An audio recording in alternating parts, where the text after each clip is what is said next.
I mean, the Truman Show was another moment where, you know, I had to kind of deal with, well, you're not allowed to do that. You know, you've presented yourself one way, and you know, it's a tough thing to convince people that there's something more, or that they might want to see something different. But I've always believed, all the way along, I've believed that it was about a spark. Right. It was about who you are as a person. It's about your soul. Yeah. It's about not necessarily. I mean, you do what you do so well, but there is something about you that is attractive to people in a way that they want to sit and watch you for an hour and listen to you and listen to your insights. But it's about you and who you are. What is it worth? What is it worth? And that's what I've come to so many times in my career, in my life, is that I've said the safe road is going to pay off. There are many payoffs to it, but I can't be there and have my soul be on a completely different track. I just, it's always worth losing to me. It is. It's always worth risking. And if this other side of me is not a popular one in the scheme of things as far as movie tickets go, then you know what? I'll find a way to sneak it in there. I'll make a plan. I will show myself. You know, I will find a way, and even if I'm not as popular, I will live in that area. I will expand myself. I mean, I started out with many desires as far as this business goes, and I've so surpassed all of them that it's not as meaningful to me anymore. I really love the work itself. I've examined myself on several occasions. Why am I really doing this? Am I doing this because I want to be famous? And I think there was an element to that when I started out. Sure. I wanted to be a rainmaker. We should talk about that a little further. Well, what does that mean? That means I think I wasn't necessarily seen as much or as intently as I wanted to be when I was a kid. I had a job, at least in my own mind, and that was to make my mother feel better. She was kind of very ill in many ways, and so it was to make her feel better. And I think ultimately, I imitated my father. He was a very funny guy, but also I felt some need, and maybe I don't know whether they created it or I created it, but I felt a need to make them feel that their life was worthwhile, that they did something special just by the very fact that they brought me into the world. Yeah. So from a very young age, I wanted to convince them that I was a miracle. And then I wanted to convince the world that I was a miracle. and now I want to convince the world that I'm just like them. So you went from convincing first you're a miracle and then that you are just like them. Yes. And how does that play out today in terms of convincing the world you are just like them, that you are? Well, what I'm finding is an interesting thing, because I have a lot of people asking me, well, are you afraid that people won't accept you? And I know that in my life, and at least in my, you know, the circle of people I know and know my friends that know my work, it seems like, and even people I talk to, like you, it seems like people are almost waiting for it, that they've suspected that there's another level to me, and they're kind of intrigued and interested in what that might be. It's that, and it's an addiction. Honestly, I mean, I'd love an addiction to just knowing yourself. Yeah, an addiction to trying to figure out, and maybe this is an impossible task, but you know, everybody's looking for bliss, you know, in some way or another. And I think I've come to the realization lately that that bliss comes in waves, and everybody gets a certain amount of it. Yeah. But in between, it's just hard work being in this body. You know? And that it is the unwise person to expect bliss will be there all the time. Absolutely, absolutely. But you look for it. You look for it, and you wonder why you're off the beam all the time, or whatever. So I'm constantly examining myself. I probably do it too much. I've always overthought everything. I mean, you're reading Emerson, and you read. Right. Which is like the big thing for me, you know, in life right now is the excerpt from Compensation, the essay he did on compensation, where it talks about that man would see the mermaid's head but not the dragon's tail. Yeah. And this is something that happens over and over and over in my life, in relationships, in choices that I make professionally. You know, a lot of times you just don't want to believe in the bad. But the bad is there, you know, the negativity is there, or the the obvious drawback to the situation is there, but you just go, I want. Yeah. And that comes down to thy will be done and everything biblical. It's, you know, it's, so I'm always struggling with these concepts. My desire is my only problem in this world. Your desire. Yes. To do, your appetite. My appetite, yeah, absolutely, yeah. To prove everything and to be everything. But you... It's our intention. Our intention is everything. Nothing happens on this planet without it. Not one single thing has ever been accomplished without intention. So I started thinking about my life, and I started thinking about this conference and what we're about, and I looked back and I thought, well, I was two people my whole life. I was in the living room entertaining people, being a monkey, you know, doing my thing for the company and trying to relieve my mother, who was suffering. She had rheumatoid arthritis and phlebitis and everything under the sun that was nagging at her, and she was depressed. And I wanted her to be free, and I wanted her to realize that her life was worth something because she gave birth to someone who's worth something. And then I would go into my room and I would sit with a legal pad. I was a little kid. And I would sit there and I would try to figure out what it meant, what it was all about. Why are we here? What is this? And one day I read something from Buddha that said that all spirituality is about relieving suffering. And I suddenly realized that's what I'm doing in the other room. and I'm aligned. You know, my purpose is aligned with this. So I felt incredibly lucky. I lose sight of that all the time. I get caught up in different concerns and ego concerns. But I'm so lucky to be a part of this community and to do something that is of value. And I really cherish that. And we are all one thing. It really is true. Can I speak to the person in the last row, in the very last seat against the wall? Is there someone back there that can say hello? What's your name? Andrea, are you aware that, do you have the distinct, palpable feeling that your intention created this evening, as well as Melissa's? Do you understand that all of this entire event is happening inside you?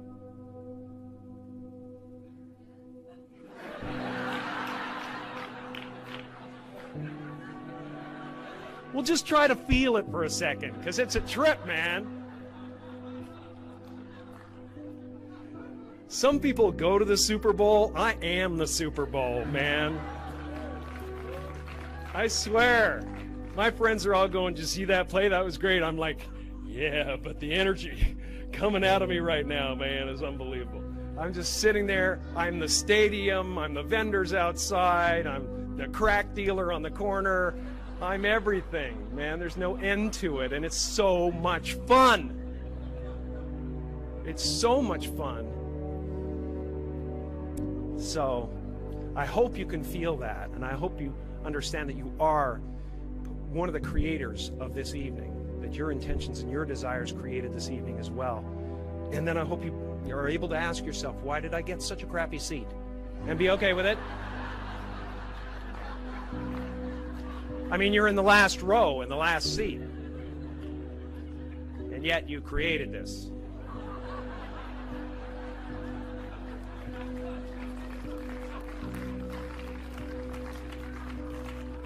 That's gotta be, it's a really selfless thing to do. So understand, based on some things that I read about you, you know, that in the end, it's really a lot about self-respect. Yes, yeah. It is, because you know yourself. Yeah. And it is... Well, yeah, and self-respect is certainly one of the major problems in the world. Self-esteem is the reason for most ills. And, you know, desiring what we don't have. I mean... Appleton is me, or I am Peter Appleton. Sure. Yes. How did you mean that? Well, in the respect that he has this yearning that that is more important to him. Again, false gods. Right. When you put something so in the forefront of your life, some desire in the forefront of your life, that everything else starts to suffer. I understand that. I understand that because I've gone that way and had to pull myself back, or whatever. But it's the yearning that is can be something very positive. It can create wonderful things. But when it makes you negate your life and the people in your life, it becomes, or again, like when it makes you bear false witness, and sell somebody out. It's just not worth having. That yearning is the tough part. The yearning to kind of have that, but not make it completely consume you. And that would be the selling out of his friends. Selling out of his friends, who were not guilty of anything, and he's who he living didn't in even know. He's living in a place of fear of loss. Right. And that's always a dangerous character. The guy who's afraid of loss is a dangerous guy. Because he's the guy in Hollywood that stabs you in the back, or turns on somebody or whatever. Trying to protect. If you know a man's fear, then you can conquer him. Some say. Truly, I mean, that's what the Blacklist era was about. Somebody, McCarthy, sat back and said, "My gosh, what a wonderful fear to take advantage of, and to bring myself to power through it." You know what? I believe in the universe. I believe in the Horn of Plenty. I believe in the cornucopia. So I'm not afraid of Tom Cruise and what his movies do, and I can enjoy it, and I can enjoy Russell Crowe, and because there is so much in the universe, we all, can feed from it, and we all, there's enough for everybody. Is that where you are in your head at this absolutely. Christmas season? They've got Russell Crowe as a movie out, Tom Cruise as a movie out. You're saying there's enough. I'm perfectly happy with what absolutely Jim has I've earned. been given so much. I mean, I would be a green boar at the trough of life, if I question. If you wanted it all. Oh my gosh! I mean, I sit down with friends of mine who are in the acting profession, and they say, these are really good actors, and they say, man, no one's really getting the chance to do what you're getting to do. I mean, it's quite an arc that's going on here. To have your chance at bat time and time again. I feel so lucky to have that.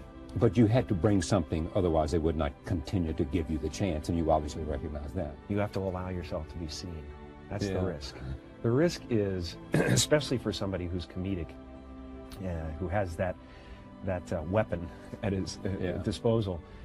Just to go off into a rift. To risk being seen is the toughest thing in the world. We're all very shy people, people who do comedy. We're shy, and the emotion is right there on the surface. If you pricked me with a pin, I would fly around the room, So that's the risk, is that you are showing them yourself, your true, authentic self, and the chances of being rejected are much more important, much more terrifying. My father could have been a great comedian, but he didn't believe that was possible for him.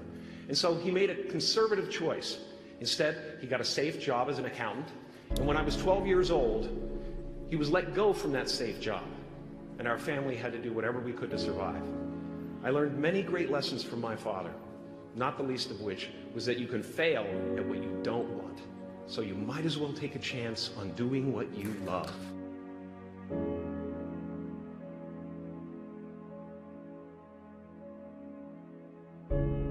That peace that we're after lies somewhere beyond personality.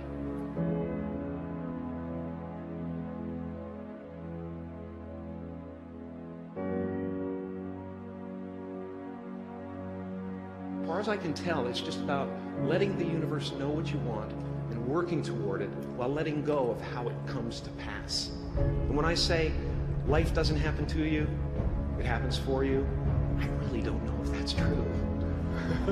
I'm just making a conscious choice to perceive challenges as something beneficial so that I can deal with them in the most productive way. You'll come up with your own style. That's part of the fun. Like many of you, I was concerned about going out into the world and doing something bigger than myself. until someone smarter than myself made me realize that there is nothing bigger than myself. You are ready and able to do beautiful things in this world. And after you walk through those doors today, you will only ever have two choices: love or fear. Choose love, and don't ever let fear turn you against your playful heart.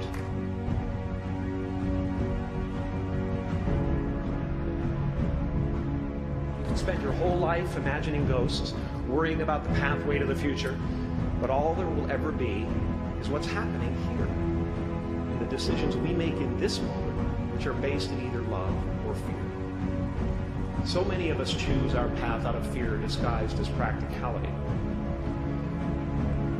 What we really want seems impossibly out of reach and ridiculous to expect, so we never dare to ask the universe for it. I'm saying I'm the proof that you can ask the universe for it. Please.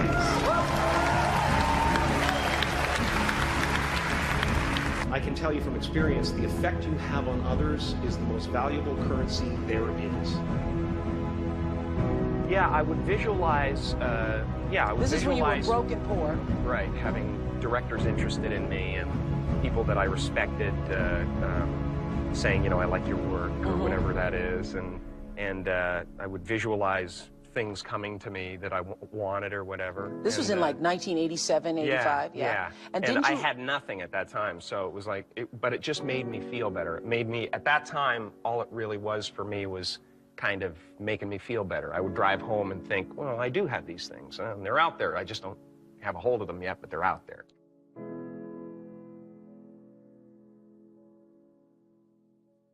I wrote myself a check for $10 million for acting services rendered, and I gave myself 5 years, or 3 years maybe, and I dated it Thanksgiving 1995, and I put it in my wallet and I kept it there, and it deteriorated and stuff, but then just before Thanksgiving 1995, I found out that I was going to make $10 million on, I think it was Dumb and Dumber. It's all a risk, but yeah, no, going on stage would be wonderful. I used to, you know, I did 15 years in the comedy clubs before I really started acting. Well, one-on-one, and stand-up. Which is a PhD of some kind. Well, it's a PhD of being able to relate to an audience, for sure. Exactly, yeah. You know, and that's handling drunks. This is the thing. It's like, God, you better own it, you know? Whatever it is, you better own it. I know. Have this need for stuff. I'm always like afraid almost that, you know, I like say prayers, you know, make sure, you know, that I still have something to do here because well, you know, I really believe in the idea that if you don't have something to do here, you go. Well, what's interesting, you said something about your parents that just fascinated me. At a certain point, they were just waiting for the end. Yeah, and absolutely lovely people. Right. But kind of lost heart, you know. My father lost his job, and that hurt him a lot. Attrition of life had taken its toll. Yes, absolutely. And I think at a certain point they weren't enjoying it anymore. They weren't. They were just kind of waiting around. And I saw that early on, and I said, no, I can't have that. I have to break that cycle. You know. So I'm fascinated with that myself, and I'm wary of it myself, about my motivations, about my allegiances, about what I'm expressing in the world, you know, just my day-to-day, you know, contact with people. The idea that, you know, if people come up to me and say, I love you, you know, I try extra hard to give them energy, you know, to make it something that isn't about me. It's about them and this moment, or whatever it is. Yeah. You know, I'm constantly, you know, trying to figure out where I'm at and whether I'm corrupting myself or not, or I'm probably just, you know, really too much about this, but it weighs heavy on me a lot. I believe in manifestation. I believe in, you know, putting a rocket of desire out into the universe, and you get it when you believe it. You get it when you believe you have it, and that's the key. Is like people still, they sit around going, when's it going to come, when's it going to come, when's it going to come, when's it going to come, and that's the wrong way. You're facing the wrong way, you're facing away from it. You have to go, it's here, it's here, it's here.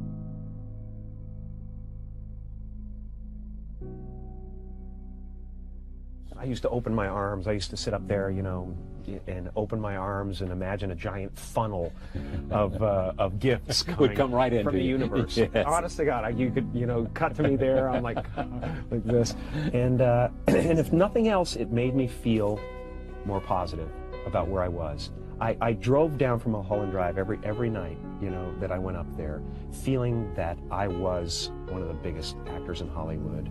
I was doing wonderful work that made people happy. I was, you know, I owned all that. That was it. You know, I guess, you know, what I own, when you think about it, is my faith. That's what I own. That's about it. Because I started thinking materially and all those things. Your faith in my yourself. life. Or your Absolutely. faith in some... Faith in the universe, faith in myself, yeah. That is in the end what you own. That's the it. sense of... That's all I have. That's exactly right. You can strip all the stuff away, and right. And if you have that sense of... That's huge. That's as big as it gets. That's what they... huge. You know, for the most part... I've seen mountains move in my life, so I've had just endless gifts, and they've all been things that I have, at some point, sat and made myself believe were possible. And you did, with the check 4 years earlier, you did what with it? Right. I wrote myself a check when I was up on Mulholland Drive. Right. I wrote myself a post-dated check, Thanksgiving 1995, for the sum of $10 million. And again, it wasn't about the money, it was about where you are if you're receiving that kind of money. And what you're doing. Because I've examined that all the way along, you know, when all this $20 million man business was happening. You know, I've examined what my motivations are, and the fact is I'm addicted to expressing myself in certain ways, and I have to do it, and I would do it if I was making 20 cents. Yeah. So it's really about that, especially now. I have enough money to live 20 lives, so I can't stop. I'm fascinated by what creates characters, you know, what defines people, what creates them, what puts them together. Everybody's Frankenstein, and they're just like, as life goes on, you either lose pieces of yourself, gain other pieces, and it just, that's the fascinating thing about acting. It's like somebody like Andy Kaufman, what is it? And I stood by his gravesite, you know, with his sister, and she said one thing to me that cleared it all up, and that was that Andy was never part of the club, so he created his own club that no one else could be a part of. Because I was fully, you know, prepared to just play out, you know, stand-up comedy in comedy clubs. And but there's something within you that constantly pushed the edges of the envelope wherever you were. Well, or at least took advantage of the opportunities that came around. And a lot of it has to do with, you know, just the courage to jump in. I mean, you know, to do films that are out of your so-called power alley, as they call it, it takes nerve, you know. So I have the nerve, you know, and we'll see if I have the goods, but I have the nerve. I'm just excited, really, about always changing, about crossing back and forth across the river and throwing the hounds off the trail. I love that. Just when we think we've got you, we know you, you're off on another route. Absolutely. And if I feel like I've been figured out, boy, look out. I will become something completely different, you know. Maybe I might not want to become something completely different, but express something completely different. I always felt like if the world is going crazy, I'll be calm. And if they're calm, I'll be the one hanging off the chandelier.